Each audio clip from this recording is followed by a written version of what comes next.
জীৱনত যেতিয়া পকেট খালি থাকিব, যেতিয়া পেট ভৰাবলৈও হাতত টকা নাথাকিব, জীৱনত যেতিয়া বাৰে বাৰে বিফল হ'বা, জীৱনত যেতিয়া কোনোবাই আপোন মানুহবোৰো দুখ কষ্ট দিব, তোমাক বিশ্বাস নকৰিব, তেতিয়া তুমি সেই পৰিস্থিতিৰ পৰা যি শিক্ষা পাবা, সেই শিক্ষাৰ কোনেও তোমাক জীৱনত দিব নোৱাৰে। জীৱনত কেতিয়াবা কিছুমান অতি মূল্যৱান বস্তু হেৰুৱালেও ইমান কষ্ট নহয় যে যিমান কষ্ট হয় আপোন মানুহবোৰ পৰিৱৰ্তন হৈ গ'লে। জীৱনত যদি পঢ়া শুনা কৰিবলগীয়া হয়, তেনেহ'লে জ্ঞানৰ কাৰণে কৰা, চাৰ্টিফিকেটৰ কাৰণে নহয়। জীৱনত এই 4 ধৰণৰ মানুহ কেতিয়াও সুখী হ'ব নোৱাৰে।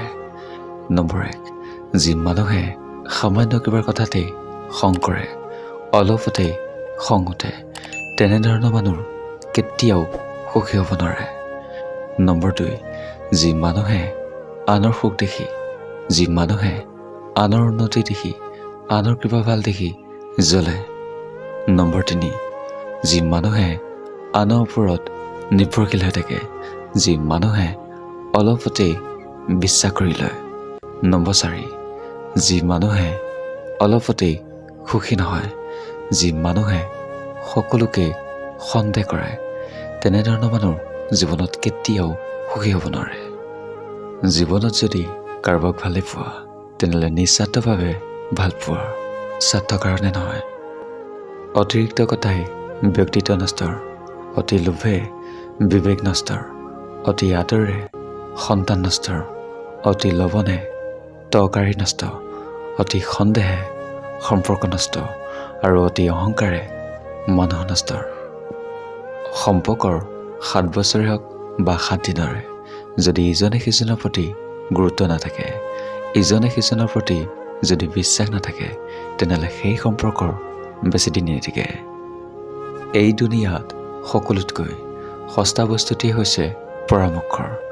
এজনৰ পৰা বিচাৰিলে 10জনে দিয়ে, আৰু সকলোতকৈ দামী বস্তুটোৱেই হ'ল সাহায্যৰ, যিয়ে 10জনৰ ওচৰত বিচাৰিলে এজনৰ পৰাহে পোৱা যায়।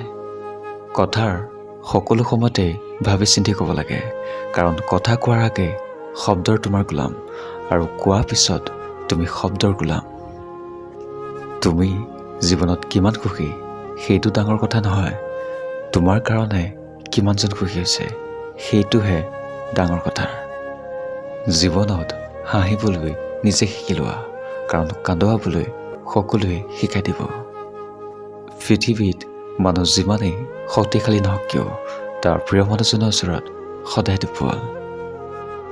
মানুহ কি আচৰিত জীৱ, সেই সম্পদ অৰ্জন কৰি কৰি নিজৰ স্বাস্থ্যক বেয়া কৰি লয়, আৰু তাৰপিছত সেই স্বাস্থ্যক পুনৰ পাবৰ কাৰণে সম্পদ নষ্ট কৰে।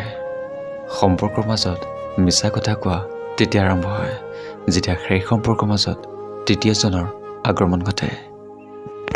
নিজৰ ঘৰখন ভালেই হওক বা বেয়াই হওক, নিজৰ ঘৰখনৰ মতে শান্তি কোনো ৰাজপ্ৰসাদতো পোৱা নাযায়। এটা কথা কি জানা, শিক্ষিত ব্যক্তিৰ এই পৃথিৱীত অভাৱ নাই, কিন্তু এই পৃথিৱীত শিক্ষিত বিবেক মানুহৰ বৰ অভাৱ।